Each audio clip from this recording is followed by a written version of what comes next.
With the bankers and diplomats came foreign money and foreign aid. There were new ports, new roads, new dams to be opened. America trained the emperor's army. Russia built his schools. Israel provided technicians. India supplied teachers. Britain brought doctors. France offered culture. Germany sent trade missions. Haile Selassie's old empire had become the new African showcase, and everyone wanted an exhibit there.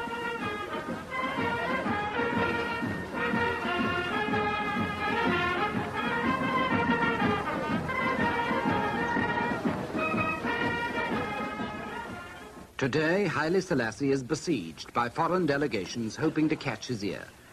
He balances these contemporary forces to strengthen his own independence as shrewdly as he juggled half a century ago with the rival tribes and princes in his old fight for power. One day it may be a Japanese delegation. The next day a mission from Maoist China. It doesn't matter what political persuasion they are, they all see Haile Selassie as an essential link to the rest of Africa. At home or abroad, half his life seems consumed with ceremonial state visits, some of them purely political, some of them simply a tribute to his personal stature.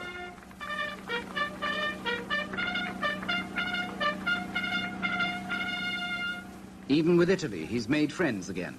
On a state visit to Rome, 30 years after Mussolini's troops had been driven from his country. At home, he seems all-powerful, adding to the natural mystery of a divine monarchy the artificial cult of personality. His name is everywhere. His presence seems all-pervading. His word seems law. His ministers are overshadowed by him, and his government is run by him.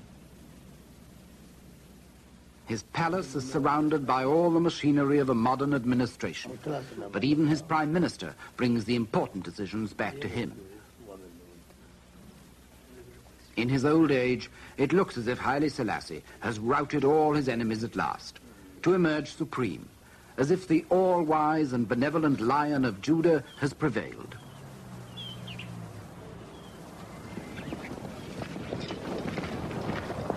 Yet the one thing Haile Selassie has not prevailed over is his own country. Outside Addis Ababa, the traditional Ethiopian ways have hardly changed at all. The emperor's writ runs only as far as his governors can ride.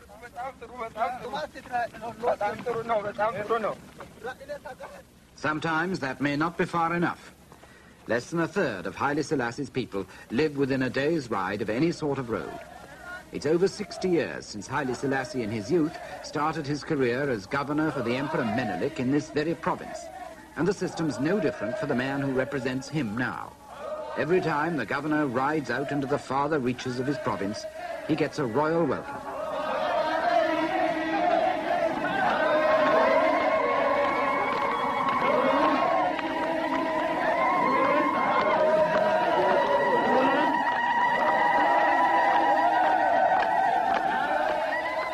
Like Haile Selassie in the old days, the governor still needs guards to protect him, servants to tend him, even interpreters to translate for him, because hardly anybody in the remoter provinces speaks the language of the emperor's government.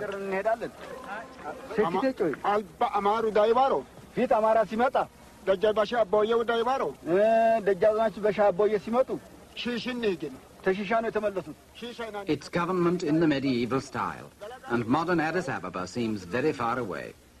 Even the bigger villages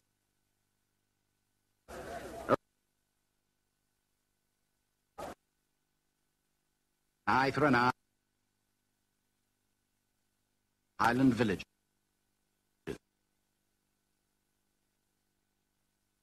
Where all the men of a community are summoned by the emperor's commissioner to uncover a criminal. It's the village elders who make the investigation.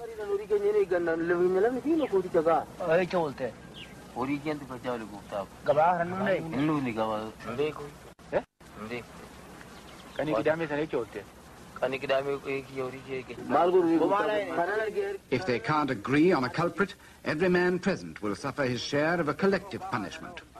If the finger points to one man, he can expect short shrift.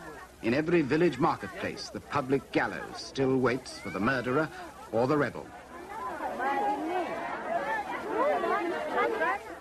But what's law for the poor in Haile Selassie's empire is less often law for the rich. The Ethiopian parliament is the emperor's own creation, a little nudge of his people towards constitutional government. But it's twice refused to pass the emperor's own land reform law, because its members won't give away their own privileges.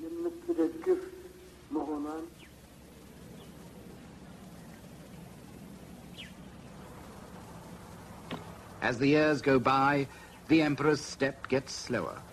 He may live in some splendor himself, but he knows the Ethiopian peasant is still as poor as any in Africa.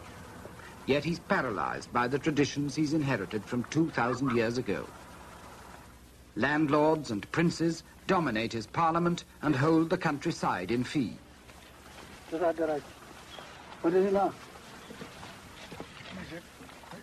The peasants own nothing. And at harvest time, the landlords and their bailiffs come to demand their share of the crop.